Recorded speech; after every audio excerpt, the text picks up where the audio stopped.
Ya, Yang Hormat Ibu Timur. Ketua, semasa hari ini adalah satu tajuk blog yang berbunyi BN's credibility to rule disappearing by the day. Dan inilah membayangkan perasaan ramai rakyat Malaysia mengenai apa kedudukan keadaan sekarang, bahawa sungguh pun Barisan Nasional survive dalam tsunami politik pilihan raya besar 8 hari bulan Mac, tetapi ia tidak ambil apa-apa iktibar daripada kekalahan yang teruk itu. Dan dakwaan yang amat berhormat Perdana Menteri bahawa beliau sudah mendengari suara rakyat daripada keputusan pilihan raya besar itu sebenarnya tidak benar. Ini boleh dilihatkan daripada apa berlaku dalam 100 hari pertama selepas pilihan raya besar 8 hari bulan Mac, di mana di peringkat negeri, di menimba kerajaan Pakatan Rakyat, Selangor, Perak, Pulau Pinang, Kedah, Kelantan semakin kukuh, semakin kuat. Tetapi di peringkat nasional selepas 100 hari kerajaan pemerintahan Barisan Nasional lebih lemah, lebih tenat, nampaknya tottering dengan izin from day one. Tottering from day one.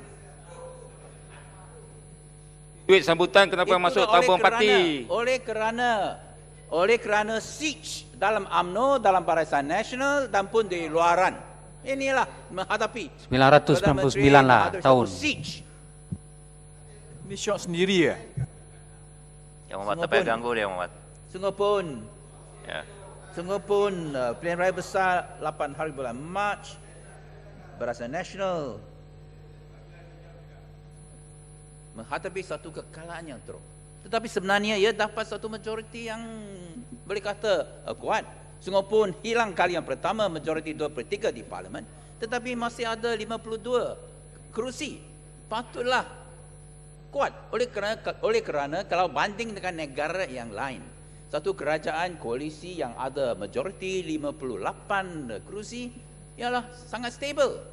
Tapi kenapa dalam Malaysia daripada hari yang pertama sungguh pun ada majoriti 58, merupakan bahawa menghadapi krisis demi krisis dalaman dan di luaran, bila-bila pun boleh jatuh. Sebenarnya ini pun kita boleh lihat daripada midterm review rancangan Malaysia ke-9 yang ada dikemukakan oleh Yang Amat Berhormat Perdana Menteri pada hari Khamis, di mana dia patut menjadi satu bukti bahawa kita akan memulakan jalan sungguh panjang dan pahit untuk menjadi Malaysia sebuah negara yang lebih biasa, a more normal country, di mana tidak ada majoriti 2/3, di mana akta drakonian dan menindas dihapuskan, di mana adalah usaha yang tulen untuk memupuk perpaduan dalam masyarakat majmuk kita. Itulah sepatutnya kita lihat daripada kajian midterm review rancangan Malaysia ke-9. Tetapi tidak sebaliknya, tidak ada itu impact untuk mengilhamkan bahawa rakyat Malaysia kita boleh bersatu padu, bahawa kita boleh lebih inklusif, lebih demokratik dan lebih berjaya untuk memulihkan hak-hak fundamental freedom semua rakyat jelata. Sambung petang ya. Baik.